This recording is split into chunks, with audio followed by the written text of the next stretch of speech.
Well, hello and welcome YouTube. Mr. Robinson back here with yet another brand new exciting video, all math-based of course, and as always, it is an honor and a privilege to be serving you here today, as it is every day here in my virtual classroom. Step on inside, and we are dealing with Integrated Math 2 in the Big Ideas Math textbook for sections 8.1 to 8.4 on dilations for the first couple sections and similarity on the next couple sections. I don't remember all the sections by name. I know that 8.3 is on similar figures in general, similar polygons, I suppose.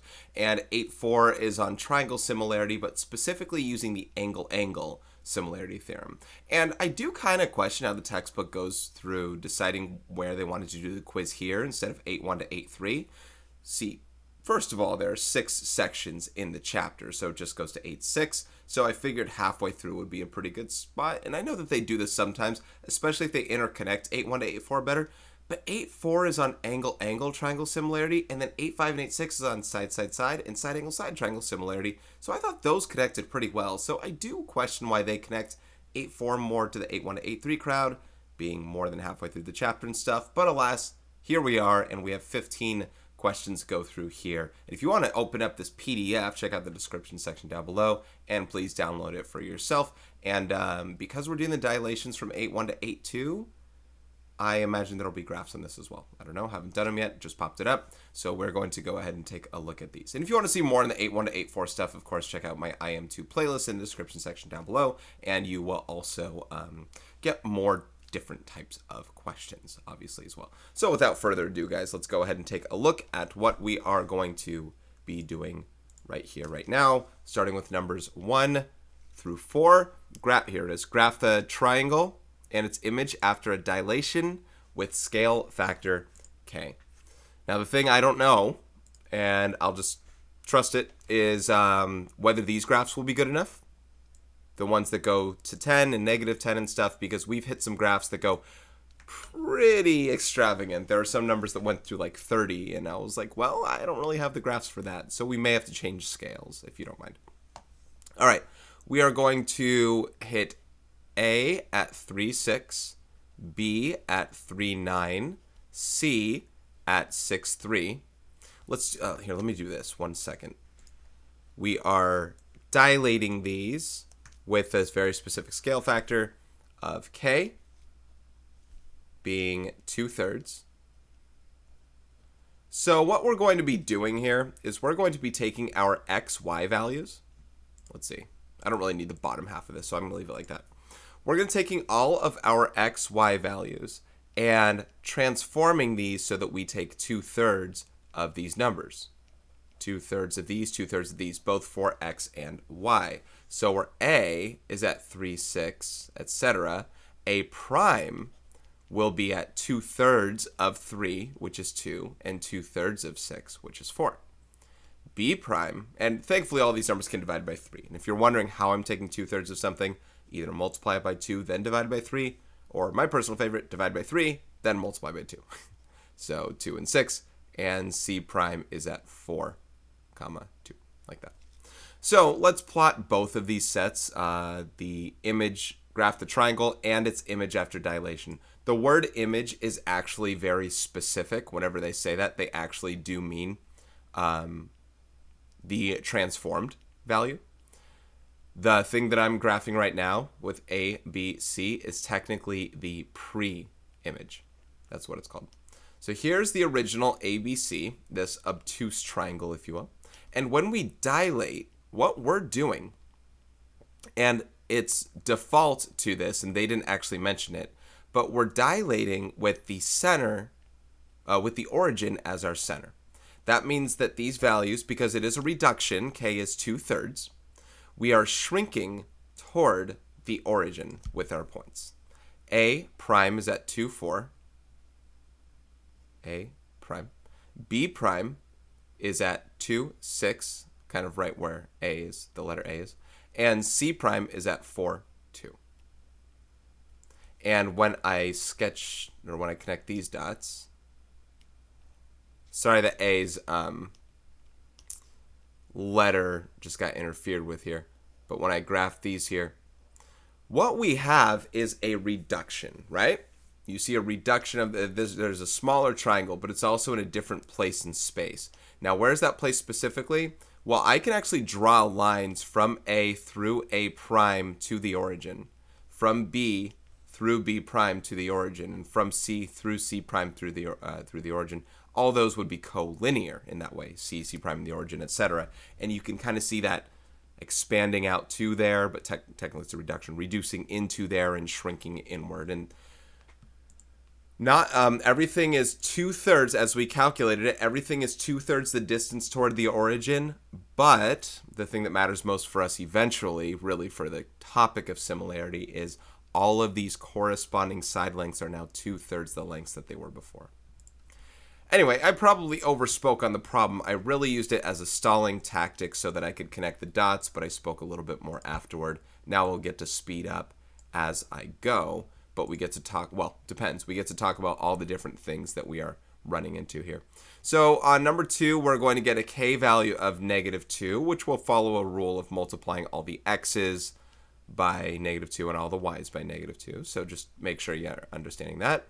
We got D, E, and F as these values.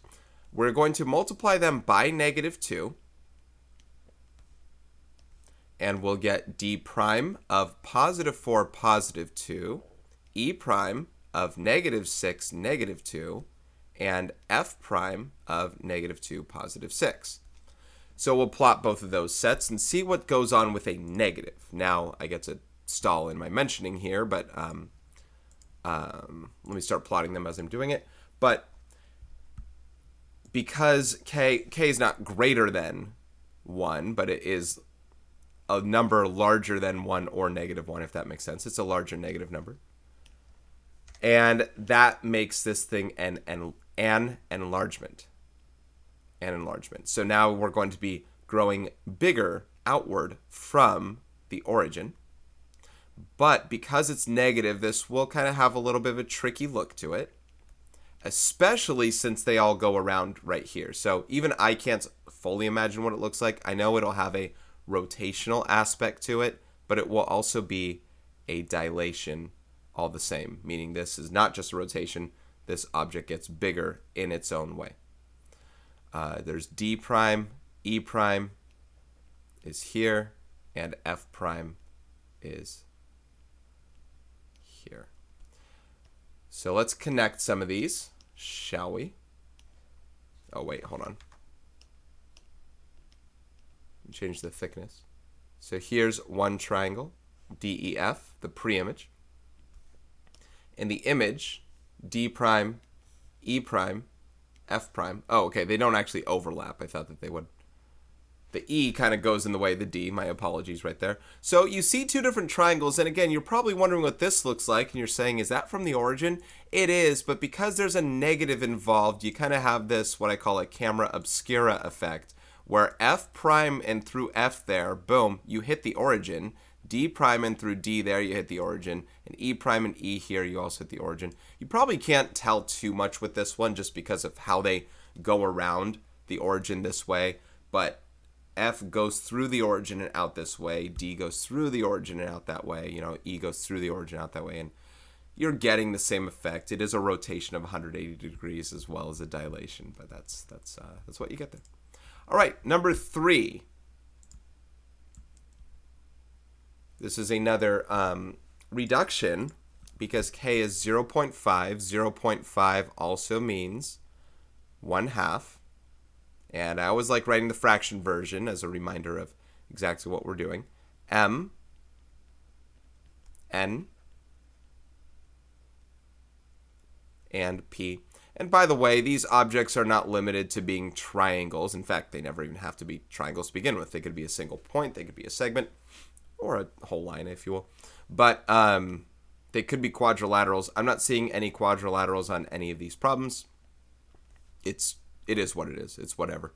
So half of -4, half of -2, half of 8, half of 6, and half of 4, and half of -4. That's hard to write as I'm saying different numbers from those. Let's get those points in. Let's see if I can witness both sets of values. Scroll down. Okay, that should be fine. So -4, -2. And so far everything is fit on these graphs, which is good, like because of the scale. And 4, -4. Okay. Maybe you get to grasp this reduction pretty well after M, N, and P. Graphs always take longer than I expect them to. M prime, N prime, P prime. And at this point, I mean, literally all we're doing, I mean, if you consider the entirety of what we're doing right here, let me just draw this first, figure out where I want to write my other letters. But if you consider the entirety of what we're doing here, you have to ask yourself how, difficult this actual process is. We're really just trusting that this process is what we're wanting it to. But what did we really do? We really just plotted some points on graphs, and we just multiplied numbers by, 1/2. So there's not really much to it as far as like, man, this is a hard process. Not really. I mean, if they asked us to describe more things, and I think that's more for because this is like section 8.1. Maybe section 8.2 throws a little bit more of a wrinkle. And sure, you need to know what it means for K to be at this thing, but hopefully you can truly see what this reduction is for, what it is, and how the lines go into there.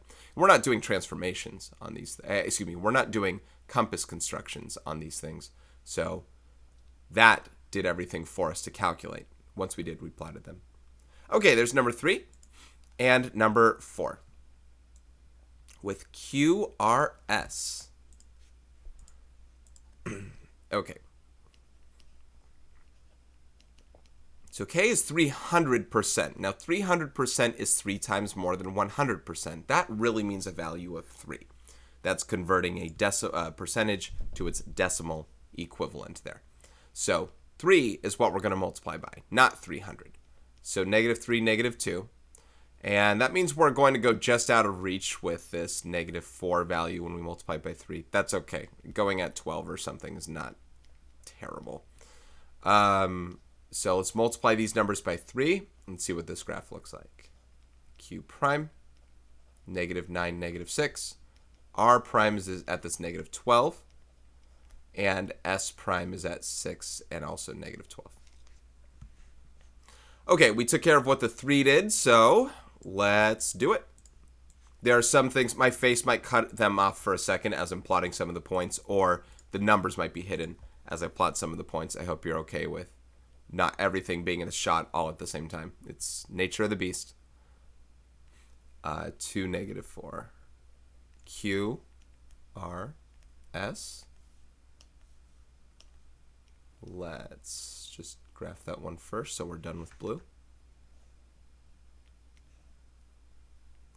Okay, we're about to enlarge this thing, and let's see what Q prime, R prime, S prime looks like. So -9, -6, -9, -6. R prime, -12, so -10, -11, -12. Pretty much like there-ish, and then 9. Kind of like that. Now, what I could do is draw the line first. So I might change it depending on what I have. But S prime's at 6, -12. And I'll do the same thing for this one and show you what I mean. If I really do have trouble, at least I know where one of the things are, like 6. And that's all good. But here's where a change might be made. So check this out. Before I connect the dots as a certainty of what's going on. From origin through Q and Q prime, we should be collinear, and we are. So that means these should be collinear as well, from origin through R. So R prime, good. See how that one's collinear right there? It is hitting that. And then all I'm doing is going through S right there and see if I get that one. That's pretty close. If I just moved it slightly, well, the line moves slightly, but if I move it slightly like that, then it's probably just fine. So there's that enlargement. I think I made it worse. There we go. So you see the enlargement factor go into play there. Going from blue to green. Let's connect the green. Then we'll be done with those graphs. So Q prime, R prime, S prime as a triangle. There we go. There's the enlargement. And again, you don't need to draw the black parts there, the lines. I was just showing you the collinearity aspect. and how we go from the origin outward. There it is. Okay. All right, there are numbers 1 through 4. Let's keep going to numbers 5 and 6. This is more section 8.2, not very much that we're hitting on here, so let's see what they're going to ask us. Number 5, okay, these are more graphs. Describe a similarity transformation that maps triangle JKL to triangle MNP. So I'll go ahead and just plot them and see what we have. A lot of these, you really do need the graph for, because this isn't honestly just a dilation, likely. That's not necessarily true. It could be. But it's not likely just a dilation. You might have to do a reflection or a rotation or whatever, and I think it just makes so much more sense to see this graph for what it is. So J, K, and L. J, K, L.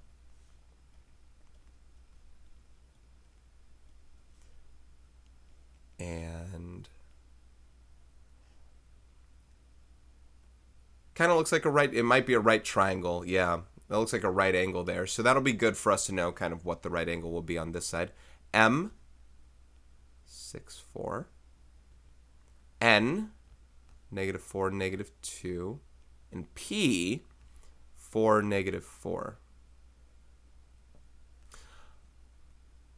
M, N, P. Okay. Now there's also a right angle here, which is, again, what I'm bringing up with regard to what kinds of transformations, because these two objects are similar. They claim that it is. Those should probably be parallel as a result. So let me kind of fix the appearance of that. Say, well, if they are parallel, then let's make them look the part. That probably looks a little bit better. So they're both oriented the same direction, which is a good start of things, right? If they're oriented the same direction, then okay. Now, it could possibly just be one single transformation that we could do. There's more than one way to answer these questions, I hope that you know. The first thing I'm going to try and do is follow along with what I did last time as far as drawing points that, like as far as things that should correspond, N should correspond with K. And I'm going to draw a line through N and K. And I'm going to draw a line through P and L in this like up 3 over 1 or up 1 over 3 fashion like that. And see where those two are actually, what's the word? Concurrent at, where they're concurrent at. And same thing through M and J. And you can see that they're actually all concurrent through this one point right here. I don't know if I'd call it random, but it is one set of integer values. So here's one way that we could describe this thing. At this red dot right there, at that point, at -2, -2, we are dilating from there with that as our center. And that is one way that we can describe this thing. So one method is dilate. And by the way, they do say that maps JKL to MNP. So we're going from blue to green, which means we are enlarging.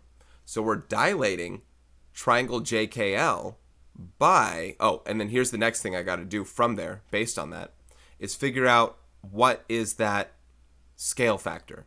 Notice from this red dot to K is 1, and from this red dot to N is 2. We went from 1 to 2 like that. Or from this dot to L is over 3 down 1, and to P is over 6 down 2. And from here is over 4 up 3 versus over 8 up 6, like that. It looks like everything's being doubled. Not the ordered pairs themselves, right? From J being 2 to M being 6, that looks like times 3. Oh my gosh, it's a times 3. Whereas 1 and 4, it's like a times 4. What the heck happened there? Why aren't they the same? Because we're not dilating from the origin. We're dilating from -2, 2. So instead of writing dilating by, let's first say, or we're dilating from. We're dilating from -2, -2 with scale factor. I'll just put K. With K equals 2. We are doubling everything there. That is one way that we can do that problem. I don't know if that's the way that the book expected you to mention. Another version of what we could do, I don't know if I want to do it or not. I'll give it at least a look-see and see if I can make it look okay. And I'm not sure if I can. Knowing that the scale factor is 2, the question is, can I translate? And I guess the answer is probably yes, but I got to group these things up. I think that's the problem is when it comes to movement. The question is, can I... Shoot, okay, some things might not go with this. This is not helping. Okay, let's group the triangle. Can I...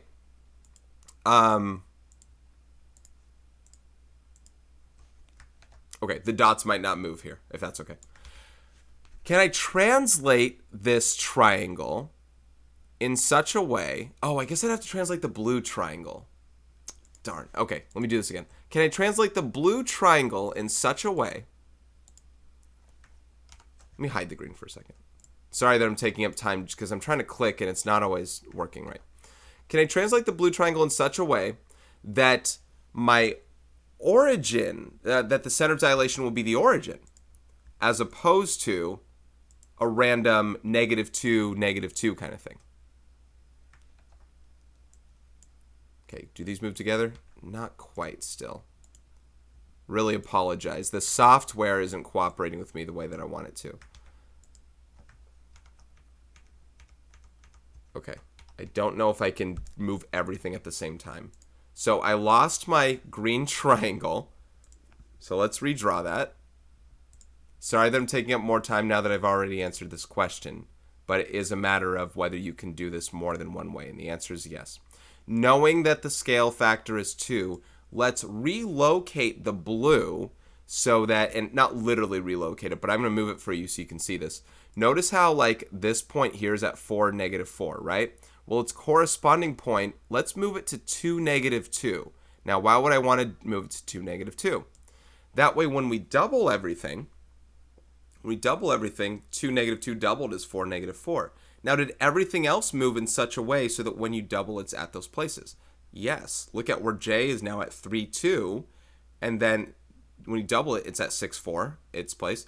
And then K is now at -2, -1, and when you double that, that's there. So the reason I bring this up is because if we translate these, where did it translate to? We had to translate over 1, up 1. If we went over 1, up 1, if we instead, or translate triangle JKL to the rule like this, right 1, up 1, right 1, up 1, and dilate from origin with scale factor 2. That's another version of what we can do instead of finding a new center of dilation. And I bring both up because, number one, you can have multiple transformations, and number two, I want to really bring about the fact that these are oriented the same way, so there's absolutely no rotations or reflections, but translations can still be had. I apologize, those are not the letters. These letters would have been M, N, and P. Okay, I spent a long time on that one to either do one or the other, and I hope that it was worth it that we had that happen. I know there was a lot of selecting stuff going on, and I selected green instead of blue. Definitely spending a lot of time on this problem. All right, number 6. Let's do this again, and let's see if there's a different kind of transformation to be had. That's not just a translation or no translation whatsoever, right? So JKL, J is at 6, K at -4, 2, or sorry, 6, 2, and -4, 2, and -6, 4. Once again, another right triangle for the old JKL. And as this other triangle is similar, this will also be a right triangle. So what will be nice is to look at corresponding points here. And this problem may arguably be easier for different reasons, mostly because we have horizontal and vertical lines, which means we can count out values, and I want to bring that stuff up before getting to section 8.3. M is at -3, 1. N is at 2, 1. And P is at 3, 2. What? 3, 2. Oh, then I did something wrong here for the first one. It's not a right triangle. Hold on. L is not at -4. negative 4, 4. L is at negative 6, 4. I apologize. You're probably shouting at the screen. Mr. Robinson, fix it. There have been a few problems where I've been messing up because I have not been plotting the points in the right way. When I keep saying these are as easy as plotting certain points, I'm not plotting them in the right spot. Probably because I'm talking while doing it. All right, 3, 2. 3, 2 is here. So this is M, N, and P. Okay. Clearly one's smaller than the other, so a dilation is to be had. But there's another question as well. What other orientations are occurring? And I think they make them easier than not for the most part. So clearly they're not oriented the same direction. And what you want to do is find parts that correspond. It looks like we're dealing with a reflection of sorts here. That if I flip this thing over, then I can get things that align the same way. And sometimes it really helps to make that other drawing. You know, I didn't make another drawing in the previous problem that we had, but I will kind of do so here. What if I had a line? I started to set something else up now. I want to set this up again. What if I had this orange line right here represent an axis of symmetry so that I reflect these points across in such a way? Let's call this L prime at 6, 4. L prime and K prime. You're not really going to see K prime very well, but K prime will be at 4, 2 right here. And J prime would be at negative 6, 2. And then I have this new triangle that's flipped over. This new triangle is flipped over right here that looks like that. This looks a lot more like the green one. Oh, hold on. I have K in the wrong spot. See, I couldn't see K so well that I had it in the wrong spot. This looks more like the green one when it comes to its orientation. I'd obviously have to shrink it now, and it looks like this thing shrinks right down so that L prime goes with P and K prime goes with N, and straight down into that to half the size. And if you weren't sure about half the size, we'll look at that in a different way. But the first thing that we did was we reflected this thing. So, and it's not required that you reflect it first in this case, whereas the previous problem, it was required that we did a, I'll write it, that we did a translation prior to the dilation that was had. So first thing we did was we reflect across the y-axis. I believe they say in the book, reflect in the y-axis, but reflect across y-axis. Now, how did I know to do that? Again, it's the appearance of it. But how did I know it had to be the y-axis? I didn't. I reflected it first, and then, as I said, it appears that L prime goes straight down to P through the origin and things like that. But reflected across the y-axis. And then there's a dilation here. Then dilate with center at origin. And scale factor, sorry, I keep saying origin, and K equals 1/2. This time it is a reduction. This time it's a reduction. Now, how did I know it was 1/2? Once again, L is at 6, 4, P is at 3, 2. From 6, 4 to 3, 2, 3 divided by 6 and 2 divided by 4, etc. You're going from the purple to the green, so you get that. But let's say I didn't have this purple one at all, okay? I'm going to get rid of this. You saw it, and if you want to see it again, you can rewind this. But let's say that we didn't get this one drawn, we didn't get this reflection. How can I also know that from here to here, it is a dilation of 1/2? And this is important going to our next set of problems. Let's find a part that does correspond. And this is where I was saying I liked the vertical and horizontal lines. We don't have the vertical lines anymore, but we do have horizontal. We can tell which parts are supposed to correspond as far as from M to N. Segment MN will also correspond with segment JK. From J to K is from 6 to 4, that length is 10. From M to N, that is from negative 3 to 2, that length is 5. These parts correspond, and we're going from blue to green. So for K, we could also do green's length divided by blue's length like that, 5/10, which also gives you that 1/2. You see, dilations are not just from a center, as far as scale factor goes. It's not just half the distance to the center. It's also every length is halved. These other lengths are also halved, and they're harder to talk about. I could say down 2 over 2 and down 1 over 1 and things like that. But because these are horizontal, it's easier to just count one way and get the actual lengths. And that's what I wanted to refer to there. All right, that was a long bit of talk, half hour's worth. I thought I would have gone a lot faster on these ones, but you know me, teachers teach, or at least I do as a teacher. I tend to teach. So I spent a long time on 8.1 to 8.2. Let's see if I can go a little more expeditiously as I talk forward here. List all pairs of congruent angles, then write the ratios of the corresponding side lengths in a statement of proportionality. Probably best that I copy and paste these ones. I know they're nice and small here, but I want to make them as to scale as they appear to be. That's not going to matter so much because we do have a similarity statement. And the similarity statement is the thing I should really follow most. But triangle BDG is similar to triangle MPQ. That means when you see this letter order, 1, 2, 3, 1, 2, 3, B corresponds with M in such a way that those angles will be congruent. We'll know that angle B is congruent to angle M. Angle D is congruent to angle P. I don't know if those are right angles or not. They sure look like it, but we're not going based off that. We just know that they're congruent. Angle D is congruent to angle P. And then angle G is congruent to angle Q, like so. Now, this is true for triangle similarity. Corresponding angles are congruent.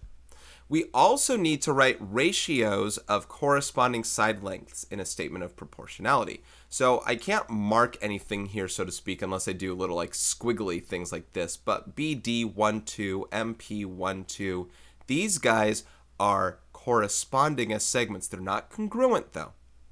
They are proportional, however, such that I could write, and I'm not going to do, well, I'll do it for this one. BD divided by MP is some value. Let's say it was 2, that this is twice as big as that. It doesn't look like it, but let's say that it was. If that's the case, from D to G, 2, 3, and P to Q, 2, 3, these would also be, once again, not congruent, but if I have that same division, that comparison here, they are also going to be the same value. That would also be twice as big as that in that case. And then this last one would look like this. And again, I wouldn't generally do this little squiggly thing. I might not even copy and paste the diagram over the next time. But in this next one here, 1, 3 BG and 1, 3 MQ are also going to be the same ratio. The same ratio dividing big by small. They are all in proportion with each other. When triangles are similar, corresponding angles are congruent, and corresponding side lengths are proportional. That's the answer. I'm going to go faster with number 8 here. I'm not even going to copy and paste the diagram over. You can see it on the side. The only thing that matters to me, and this is our first quadrilateral, D, E, F, G, quadrilateral, similar to H, J, K, L. The only thing that matters for us is the letter order. That's it. Angle D is congruent to angle H without even, I'm not even looking at the diagram. The similarity statement tells you everything you need to know about this. D and H. And you can look at the diagram all you want. Please, by all means, do so. See if it makes sense. Now, one thing that I'll make mention of is, before I keep moving forward, this appears to be a rotation of your values.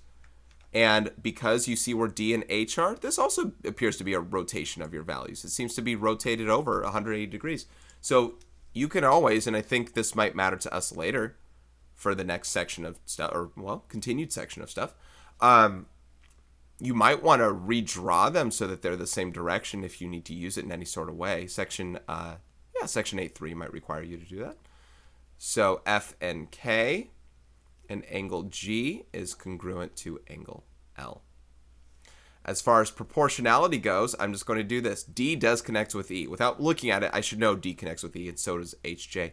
DE over HJ will equal, look at letters 2 and 3, segment EF length over length of segment JK. Look at the next set, F to G. and k to l. And there's one more. It's a quadrilateral. We do 1/4 dg divided by hl, like that. These are all in proportion with each other there, and these are all congruent here. Okay. In the next, no, this is still part of 8.3. Part of 8.3, the polygons are similar. Find the value of x. So there are times where we have to go based off of appearance or a similarity statement, but in this case, because we see which corresponding parts are congruent, and I'll copy and paste this one over. Because we see which corresponding parts are congruent, then we can get a better look-see at what we want to do with the image to make this happen. This is where a redraw of something could fare well for you. F-A-R, yeah, F-A-R, yeah. Farewell, two words. Could fare well for you. For example, I could take this QRST and let's say that I flipped it over. So if I flip this thing over like that, I know that the letters are backwards now, but look at how parts correspond a little better for us, so that like Q is with X and things like that, so we know exactly what goes to what. And you probably would have known either way, but if I just kind of rewrite that, that's a 6, that's a 2, this is Q, R, S, and T. That might help you more understand. And you don't have to write a similarity statement here, but I could say parallelogram QRST is similar to parallelogram XWZY. And that's good to note that this wasn't necessarily alphabetical there. So what are we doing? Find the value of X. Now, what we're going to do, oh, by the way, X, it is a parallelogram. Oh, maybe we could have also even rotated this thing. But it is a parallelogram. Opposite angles are congruent, therefore it's a parallelogram, therefore opposite sides are congruent. So, okay, I'll work that out. And 2, yeah, this was probably more of a rotation than not. If this is 2, then so is that, same kind of thing. So this X goes with this 6. They're the top sides now that I'm oriented the same way, or at least I did my best to try and do so. X is to 6 as 6 is to 2, the right sides of these parallelograms here. X divided by 6 equals 6 divided by 2. There's my proportionality I have. And 6 divided by 2 is 3, yes. If you want to just follow along with me here, cross multiplication can also get you to where you got to go. 2x is 36, and divided by 2, you get x equals 18. But yes, if I did 6 over 2, I get 3. Multiply both sides by 6, I would also get x equals 18. And number 10, we'll copy and paste that one. Let's see if we can do this without the redraw, unless you want me to do the redraw. But number 10, see, I wanted to call the other one a reflection because we just hadn't seen one. We saw nothing but rotations, and surprise, surprise, this one is also a rotation of sorts when it comes to bringing one to look like the other. I'll just redraw one myself without the copy-paste job. You can tell here, and listen, it's not just by visual. We shouldn't go by visual, but you can tell visually it looks like a rotation, but you can then identify congruent corresponding angles and ask yourself why it's a rotation, where things belong. So K should be with H. Let's try that again. K should be with H, L should be with F, and J should be with G if you wanted to redraw things the same direction. Now I'm just doing as much as that, and then I'm going to rewrite measures where they go. From K to L is 3, from J to K is 7, from L to J is X. Okay? So now they're facing the same direction. I do believe that that helps you pretty well as far as they're similar. And we're trying to find X. You have options on which way that you want to write things out. If I wanted to do like a reduction version, I could say 3 is to 9. 3 is to 9 as X is to 15. I also could have done 7 is to 21 as X is to 15. Either way, I should probably be looking to reduce these every so often if you want to, and this time I'm going to. So X over 15. If you cross multiplied, that might not be as good. You can just multiply both sides by 15. And 15 divided by 3 is 5. X is 5. But you set up the proportion, and we're there. We're all set. Okay, numbers 11 through 13. This is section 8.4. This is where we start to hit triangle similarity using angle, angle. Yeah, this video is going a lot longer than I expected it to, and that is all on me. I am over explaining them, but perhaps to the extent that you'd want to hear. It is a quiz review. Show that the two triangles are similar. And actually, you know what's really funny as I get to stall by copying and paste to this? You know what's really funny is sometimes my students complain about, oh, my videos are too long and stuff. Or people online. They'll complain. And I don't take it personally. It's whatever. I acknowledge they're long. They're incredibly long. And I'm taking up my own time to make them happen. So that's on me if I want to do it. But, you know, number one, you wouldn't have to watch it. Number two, you could fast forward and skip past things and all that stuff. But number three, long as this thing is, I'm still generally faster than my students are with it. So if I play this in the background in class, I did 10 problems, right? All students that are on number 7 on their own, not watching me, not paying attention, whatever. I'm still faster than them on it. So it's not like it's really all that long, all told. So show the two triangles are similar. Okay, so it's kind of a proof without writing out. I kind of write a proof, but you can tell here it's given, it's marked that angle A is congruent to angle B. Now I can't just call it angle B. I'll actually call it more so angle DBC. I got to use 3 letters in that case, but this is a given based on the markings. But definition of congruence, equal measures, congruent angles. And the one that you can do without doing extra steps is say that angle C is congruent to itself. But keep in mind that angle C exists in 2 triangles. Angle C exists in this triangle right here, and angle C exists in this triangle right here. By the way, these are the 2 triangles we're trying to determine are similar to each other. But angle C is congruent to itself. Now that is something called the reflexive property of congruence. Reflexive prop. It's a shared angle in 2 different triangles congruent to itself. We were trying to show that the blue triangle, angle BD, or I'll say the green triangle, angle ACE, or triangle ACE, is similar to the blue triangle, triangle BCD. And we just did. We got 2 sets of corresponding angles that are congruent to each other in triangles. And this is something called angle, angle. This is what the section is on. Angle, angle similarity. If 2 of the 2 angles in triangles are congruent, then the third are automatically congruent. I think that's something that you might understand given that the interior angle sum is always 180 degrees, that would totally make sense. Now, if you did want to find out that these 2 angles were congruent and do that with a proof without talking about reflexive property on angle C, maybe you don't understand reflexive property, you could say this. A and B are congruent because it's given, but they're also corresponding angles. That's not why they're congruent, but when corresponding angles are congruent, then lines are parallel. And when lines are parallel, then other corresponding angles are congruent. So you would then be able to say that. But it took an excess bit of information to say the lines are parallel to make that happen. But those are also congruent by other means that we discussed as well. So there's number 11. Number 12. Let's copy and paste that. This is another instance where I could do exactly what I was just talking about before. I could find out how another set of angles, and I'll bring it up, but I could find out how another set of angles are congruent knowing the ones I have are congruent already.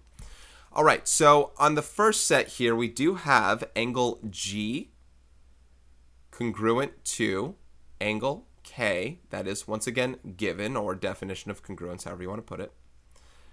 Now, angle F and J would be congruent if you talked about more things, but there's not enough information right now to bring that up. But we do have congruent vertical angles right here.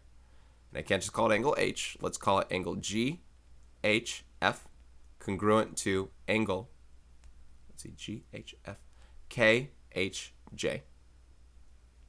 They are vertical angles, and they're congruent. That's once again another angle set where I can say triangle GHF is similar, I was about to say congruent, is similar to triangle KHJ by angle. Now, letter order matters for us as well. I hope that made sense in the first set that I wrote, but this one also matters. This, y'all, is not a reflection like across this line. We're not reflecting. This is a rotation. You can see that with G congruent to K, and I'm going to speak more on that in a bit. You can see with G congruent to K, that has to rotate over. It's not like G's congruent to J. So G with K, first letter, and it doesn't have to be the first letter, but the same letter in the order. And H corresponds in both, and then F with J. Now, because G and K were congruent, this is something that it's probably harder to recognize unless you've done a lot of these before, and you probably have in the past. But GK is a transversal with congruent angles here and here. These are alternate interior angles of these two lines.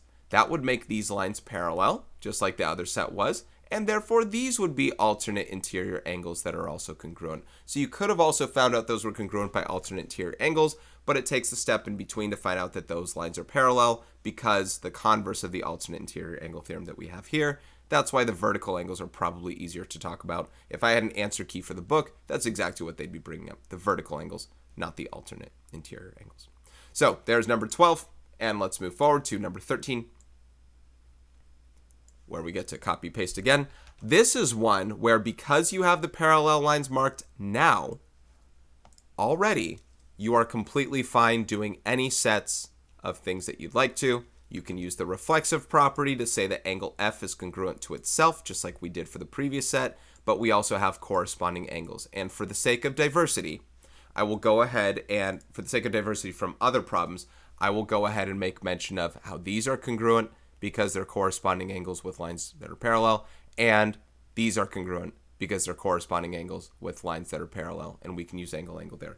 Of course, F is congruent to itself using that, and you could say angle, angle, angle. You could fully get heavily into it, but that's not necessarily required. Angle D is congruent to angle GEF because they're corresponding angles when lines are parallel, corresponding angles. And angle H is congruent to angle EGF by corresponding angles. So I didn't diversify within the problem itself, both sets of corresponding angles because the lines are parallel, but triangle, the big triangle DFH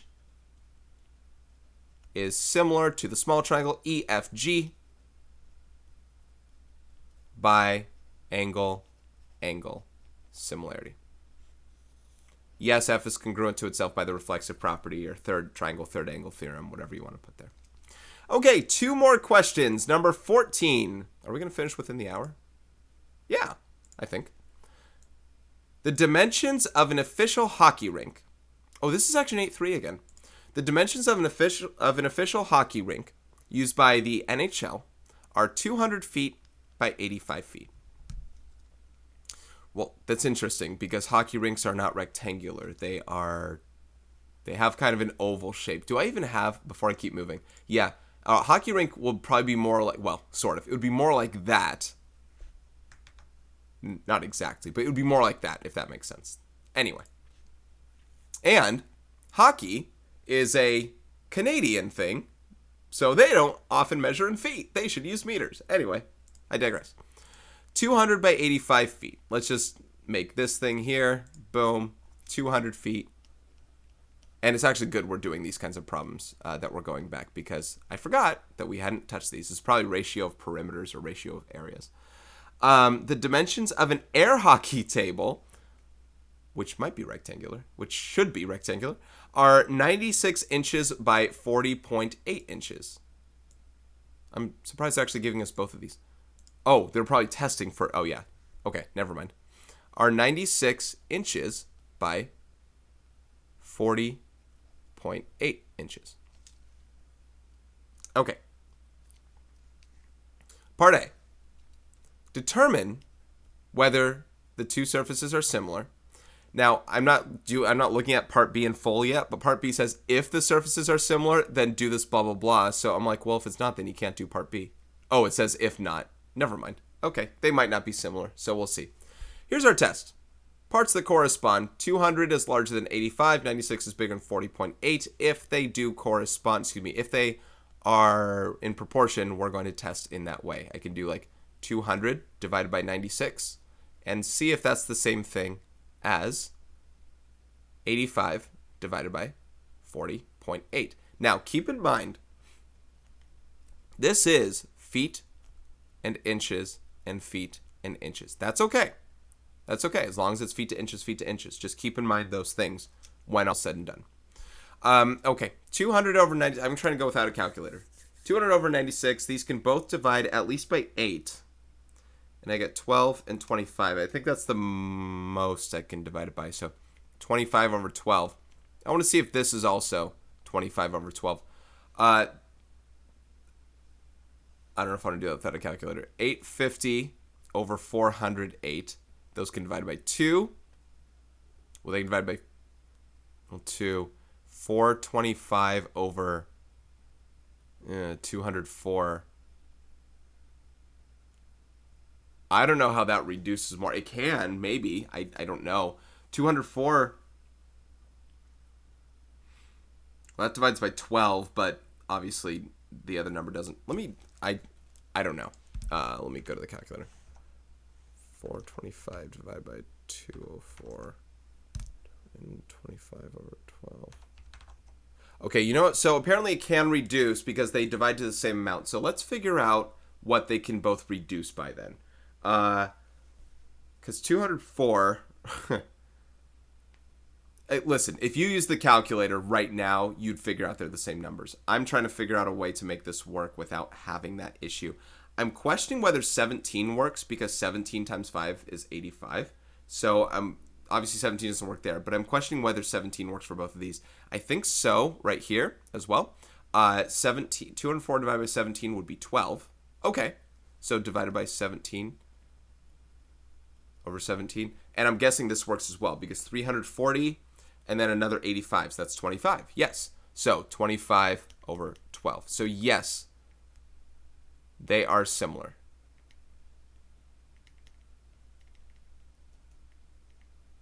Okay, that was I did but did not use the calculator. I used the calculator to double check that it would be similar, but then I went there to figure out they're both 25 over 12. That's part A.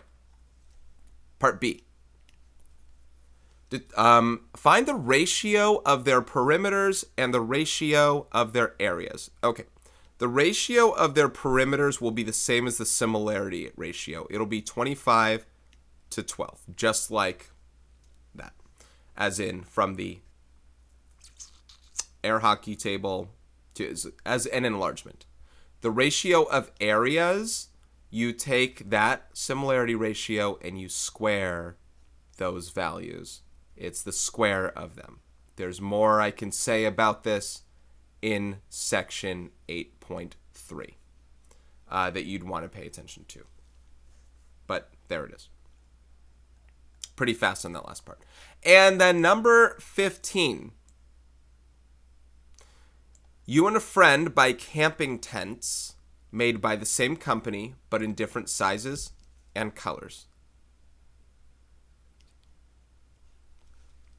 Use the information given in the diagram to decide whether the triangular faces of the tents are similar. Explain your reasoning. It looks like the 68 down here, it looks like this is 68 there. I can't fully tell, but it looks like those are both 60. So 68, 68, boom, boom. So the question is whether these are similar. We can kind of use this section 8.4. We're trying the angle thing.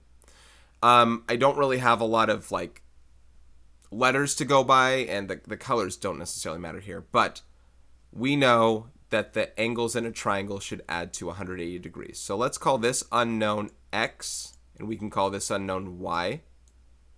We only really need to find one of them. I need to find out basically whether this X is 68 degrees. Because the other two are 68, and then maybe that third is 44, right? We need to figure that out. It's possible. Let's see. So X plus 68 plus 44 equals 180 degrees. That would be X plus 112 is 180. And if you subtract 112, you do get 68. So X is 68 degrees. So that means that this triangle has 68, 68, and 44, and so does the other one. Both of them have this, both red and green. Yes, showing the 68s alone, don't really need the 44 anymore. Yes, the tenths are similar, or the triangular faces, excuse me. The triangular faces of the tenths are similar by angle, angle. I probably could have typed this one, but this will do it.